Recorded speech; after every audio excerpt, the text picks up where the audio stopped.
Hey guys, Ms. Lapper. So this is going to be part 3 of the Flowers for Algernon short story reading. So it's in 3 parts, and when I post comp questions about the 3 parts, they're going to be separate.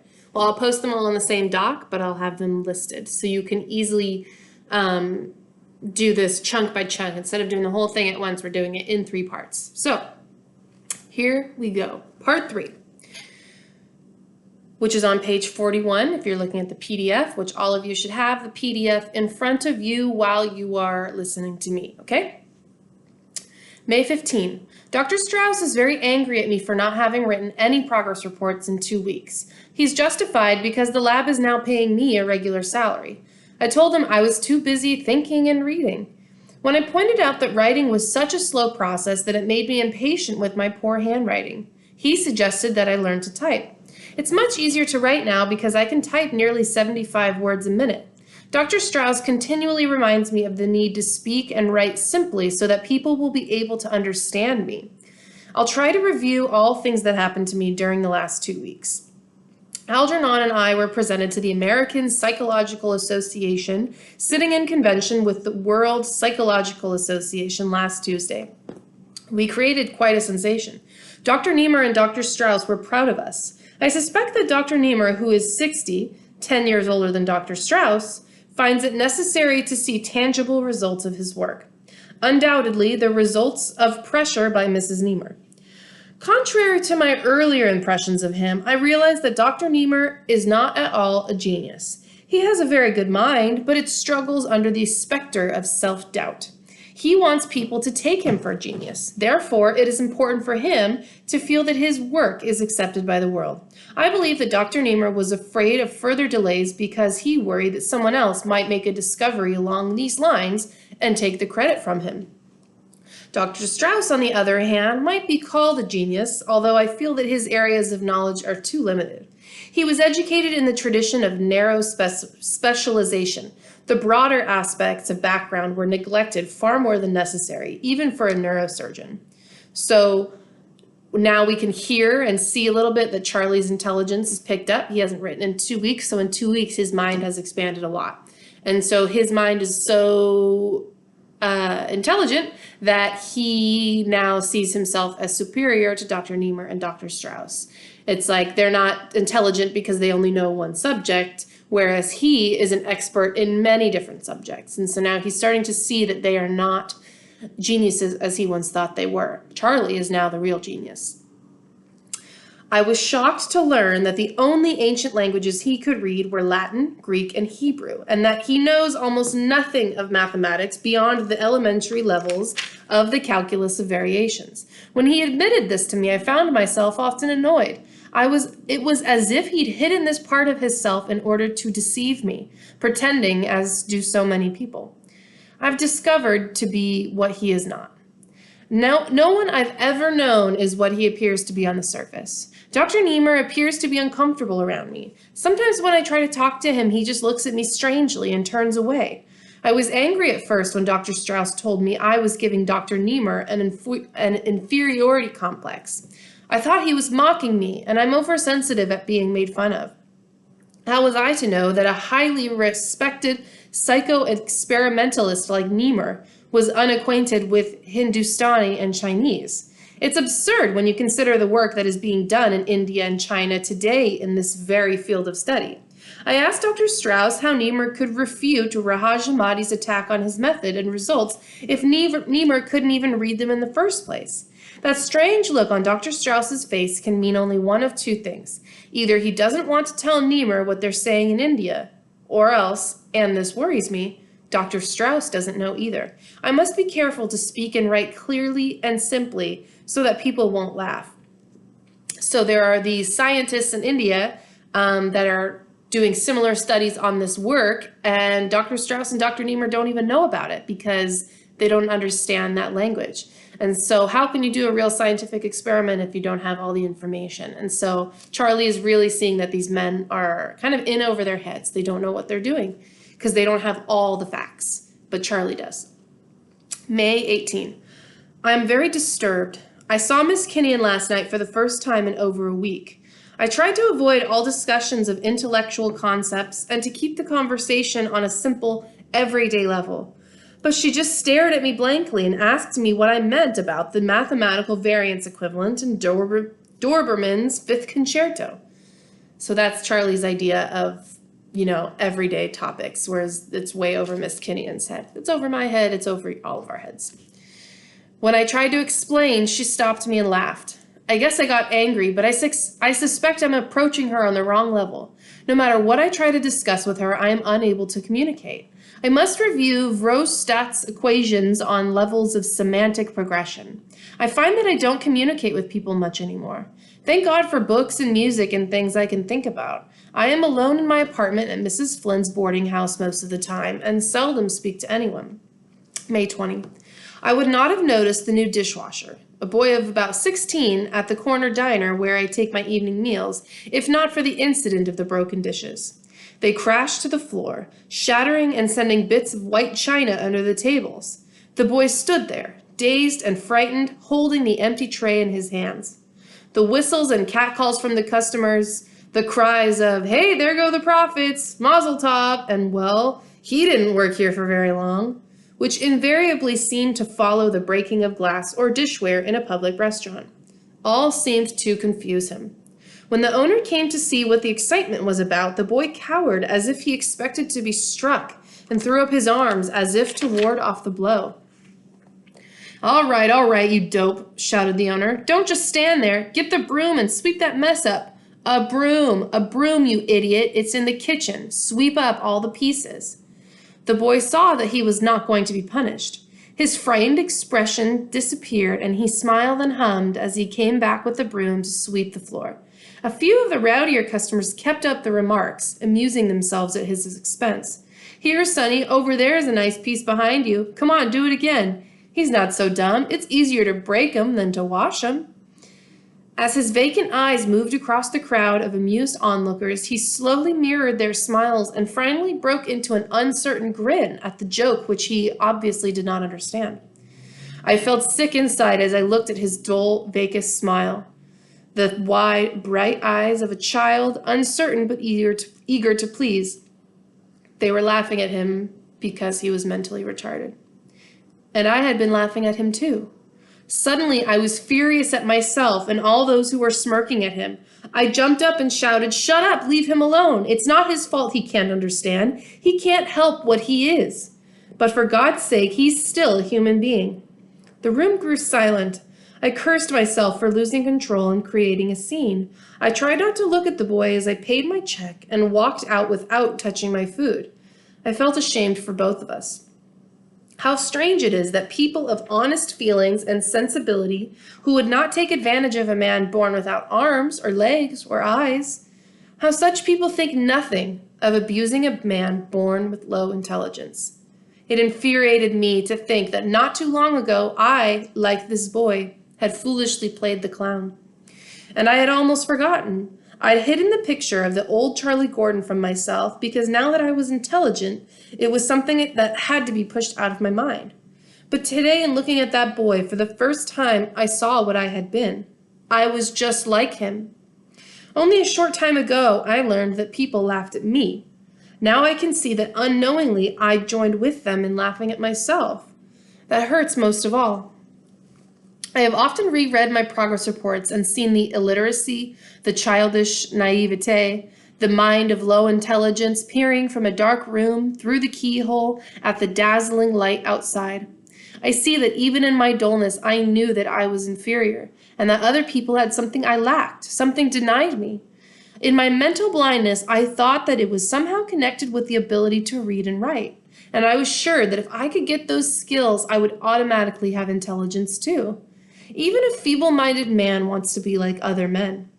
A child may not know how to feed itself or what to eat, yet it knows of hunger. This, then, is what I was like. I never knew. Even with my gift of intellectual awareness, I never really knew. This day was good for me. Seeing the past more clearly, I have decided to use my knowledge and skills to work in the field of increasing human intelligence levels. Who is better equipped for this work? Who else has lived in both worlds? These are my people. Let me use my gift to do something for them. Tomorrow I will discuss with Dr. Strauss the manner in which I can work in this area. I may be able to help him work out the problems of widespread use of the technique which was used on me. I have several good ideas of my own.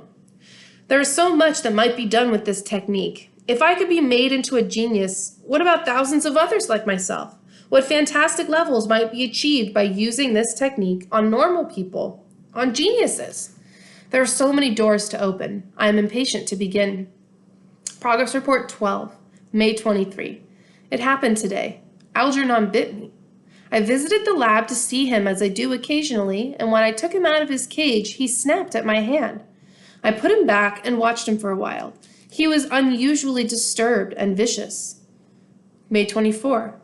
Bert, who is in charge of the experimental animals, tells me that Algernon is changing.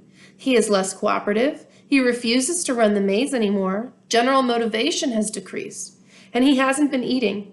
Everyone is upset about what this may mean. So remember, Algernon has had the exact same experiment as Charlie, except Algernon had it earlier. So now when they study Algernon's progress, it's almost like they're studying Charlie's progress. So if Algernon is having issues, what does that mean for Charlie in his future? And that's what people are nervous about. May 25th. They've been feeding Algernon, who now refuses to work the shifting lock problem. Everyone identifies me with Algernon. In a way, we're both the first of our kind. They're all pretending that Algernon's behavior is not necessarily significant for me. But it's hard to hide the fact that some of the other animals who were used in this experiment are showing strange behavior. Dr. Strauss and Dr. Niemer have asked me not to come to the lab anymore. I know what they're thinking, but I can't accept it. I'm going ahead with my plans to carry their research forward. With all due respect to both of these fine scientists, I am well aware of their limitations. If there is an answer, I'll have to find it out for myself. Suddenly, time has become very important to me. So now he's going to take the experiment into his own hands and do research to find out how he can help himself and others, because he knows that he's way smarter than these scientists, so he needs to do the experiment himself. May 29. I have been given a lab of my own and permission to go ahead with the research. I'm on to something. Working day and night, I've had a cot moved into the lab. Most of my writing time is spent on the notes, which I keep in a separate folder, but from time to time I feel it necessary to put down my moods and my thoughts out of sheer habit. I find the calculus of intelligence to be a fascinating study. Here's the place for the application of all the knowledge I have acquired. In a sense, it's the problem I've been concerned with all my life. May 31st. Dr. Strauss thinks I'm working too hard. Dr. Niemer says I'm trying to cram a lifetime of research and thought into a few weeks. I know I should rest, but I'm driven on by something inside that won't let me stop. I've got to find the reason for the sharp regression in Algernon. So I've got to know if and when it will happen to me. So if you look at that vocabulary word, regression, it means return to an earlier or less advanced condition, meaning going backwards. To regress, to go backwards. June 4, letter to Dr. Strauss. Copy.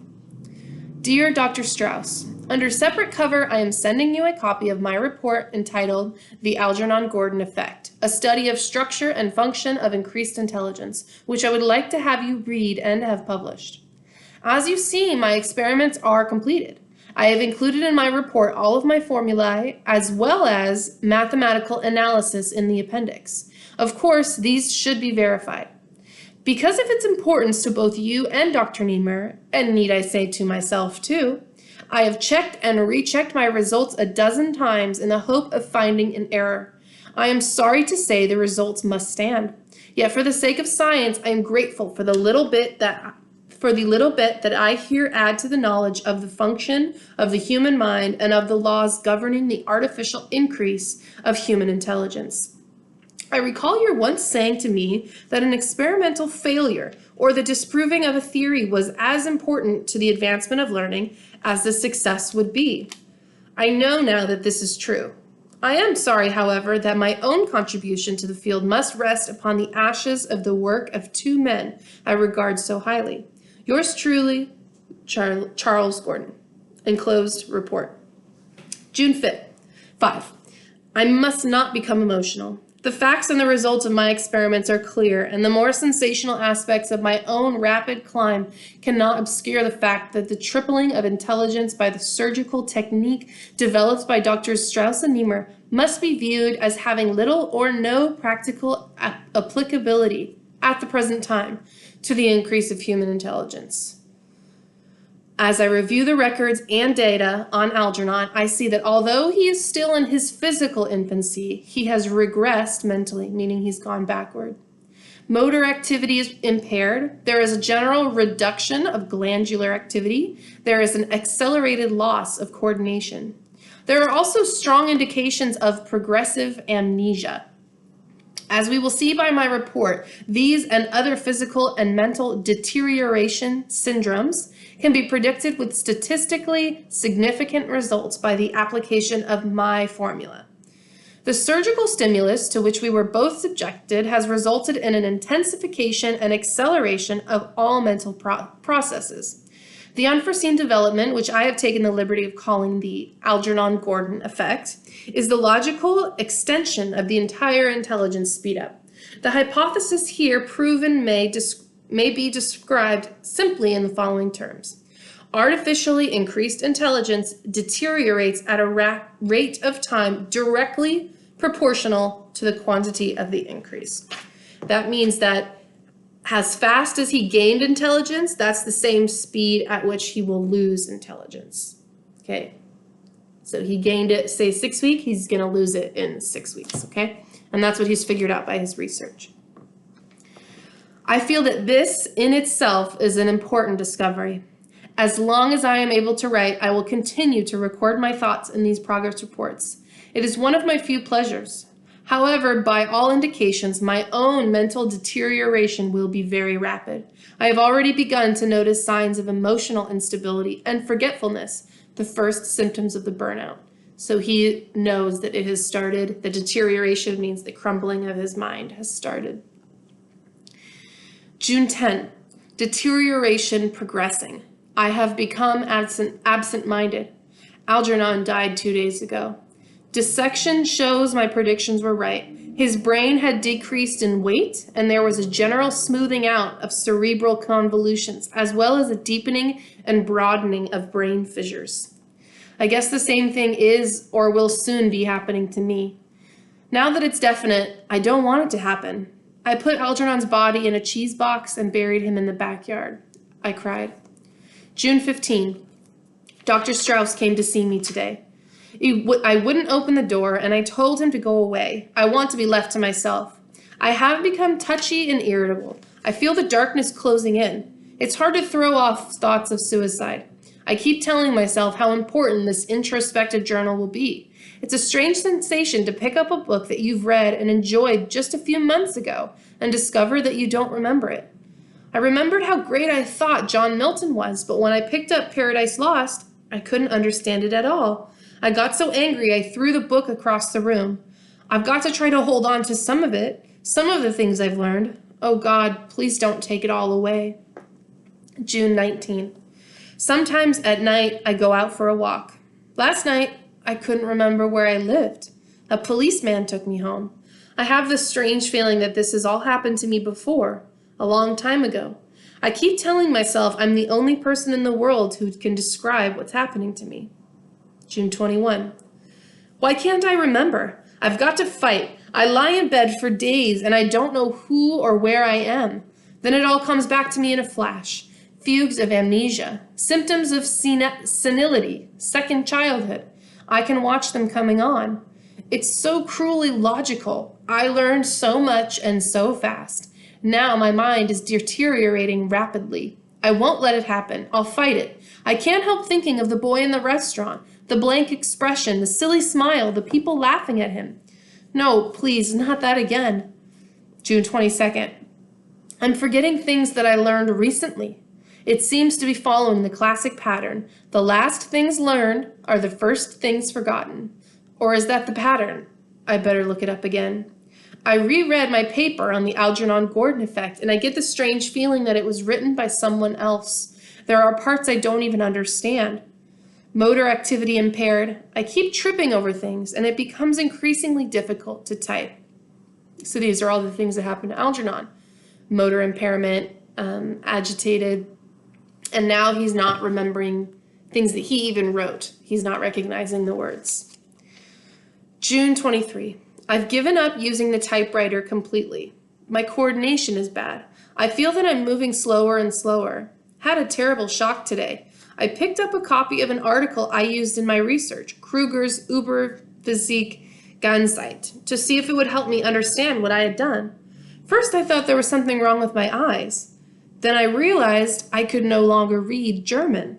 I tested myself in other languages, all gone. So he had mastered all of these languages, and now it's all gone. June 30. A week since I dared to write again. It's slipping away like sand through my fingers. Most of the books I have are too hard for me now. I get angry with them because I know that I read and understood them just a few weeks ago. I keep telling myself I must keep writing these reports so that somebody will know what is happening to me. But it gets harder to form the words and remember spellings.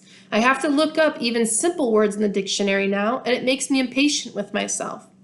Dr. Strauss comes around almost every day, but I told him I wouldn't see or speak to anybody. He feels guilty. They all do. But I don't blame anyone. I knew what might happen. But how it hurts. July 7. I don't know where the week went. Today's Sunday, I know, because I can see through my window people going to church. I think I stayed in bed all week, but I remember Mrs. Flynn bringing food to me a few times. I keep saying over and over, I've got to do something, but then I forget, or maybe it's just easier not to do what I say I'm going to do. I think of my mother and father a lot these days. I found a picture of them with me taken at a beach. My father has a big ball under his arm, and my mother is holding me by the hand. I don't remember them the way they are in the picture. All I remember is my father drunk most of the time and arguing with Mom about money. He never shaved much, and he used to scratch my face when he hugged me. My mother said he died, but Cousin Milty said he heard his mom and dad say that my father ran away with another woman. When I asked my mother, she slapped my face and said my father was dead. I don't think I ever found out which was true, but I don't care much. He said he was going to take me to see cows on a farm once, but he never did. He never kept his promises.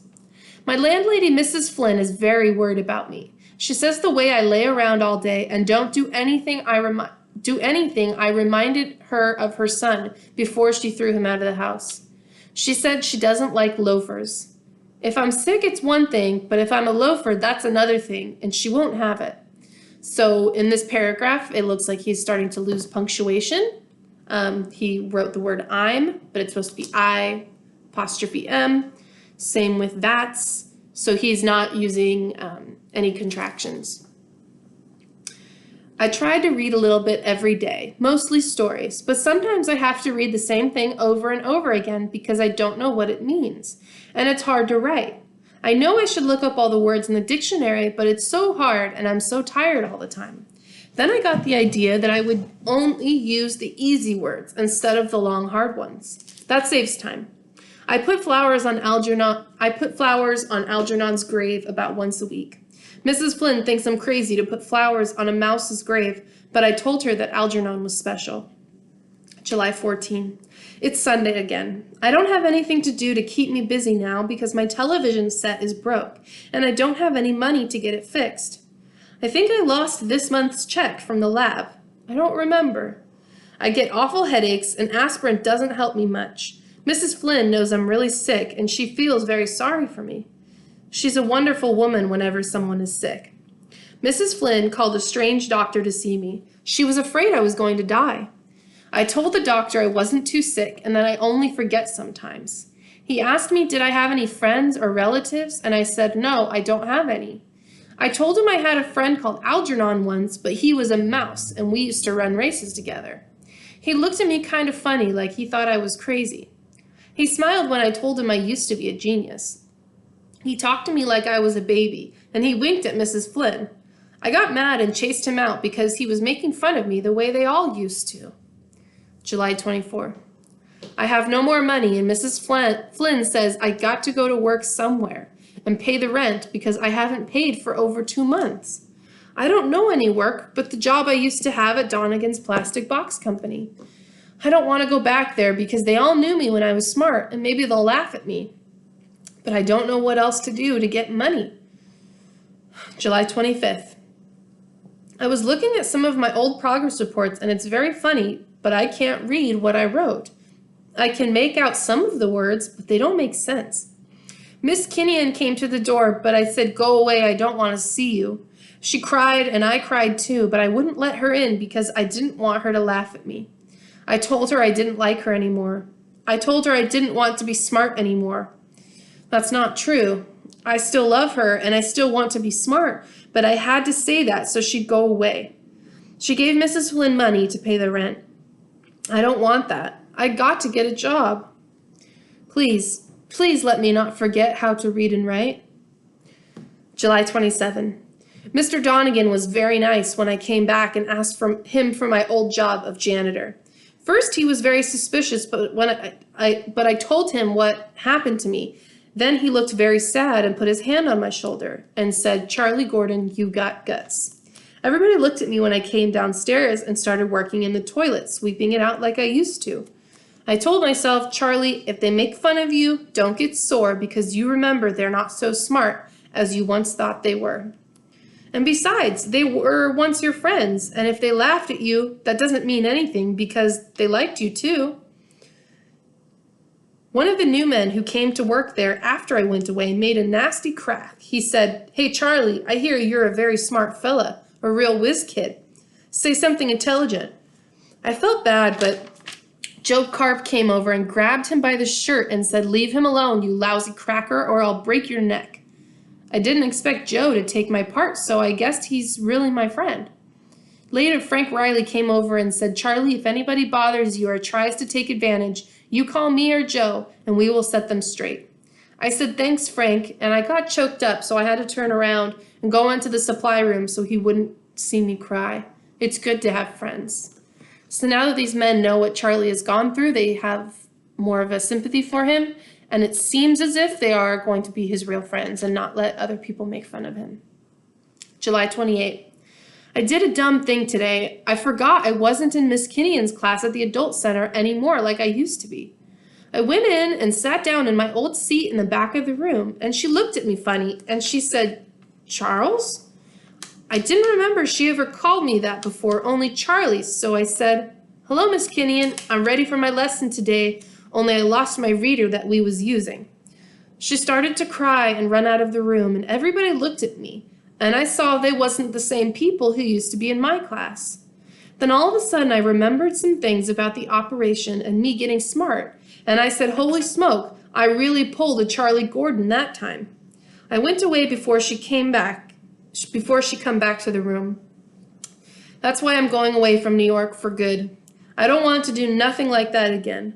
I don't want Miss Kinnian to feel sorry for me. Everybody feels sorry for me at the factory, and I don't want that either. So I'm going someplace where nobody knows that Charlie Gordon was once a genius, and now he can't even read a book or write good. I'm taking a couple of books along, and even if I can't read them, I'll practice hard, and maybe I won't forget everything I learned. If I try real hard, maybe I'll be a little bit smarter than I was before the operation. I got my rabbit's foot and my lucky penny, and maybe they will help me. If you ever read this, Miss Kinnian, don't be sorry for me. I'm glad I got a second chance to be smart, because I learned a lot of things that I never even knew were in this world, and I'm grateful that I saw it all for a little bit. I don't know why I'm dumb again, or what I did wrong, maybe it's because I didn't try hard enough. But if I try and practice very hard, maybe I'll get a little smarter and know what all the words are. I remember a little bit how nice I had a feeling with the blue book that has the torn cover when I read it. That's why I'm going to keep trying to get smart, so I can have that feeling again. It's a good feeling to know things and be smart. I wish I had it right now. If I did, I would sit down and read all the time. Anyway, I bet I'm the first dumb person in the world who ever found out something important for science. I remember I did something, but I don't remember what. So I guess it's like I did it for all the dumb people like me. Goodbye, Miss Kinnian and Dr. Strauss and everybody. And P.S. Please tell Dr. Niemer not to be such a grouch when people laugh at him, and he would have more friends. It's easy to make friends if you let people laugh at you. I'm going to have lots of friends where I go. P.P.S. Please, if you get a chance, put some flowers on Algernon's grave in the backyard. And that is the end of the short story. Okay? So, Charlie is sort of back to his old self, but now he has a little bit more realization. He remembers that he was smart, but he doesn't remember really much about it. But he doesn't want to be he doesn't want people to feel sorry for him. He would rather people laugh at him back in the day. So he's trying to go back to his old life and forget about what has happened to him. So it is very sad. Okay, so we will end there, and now you have some comprehension questions to do.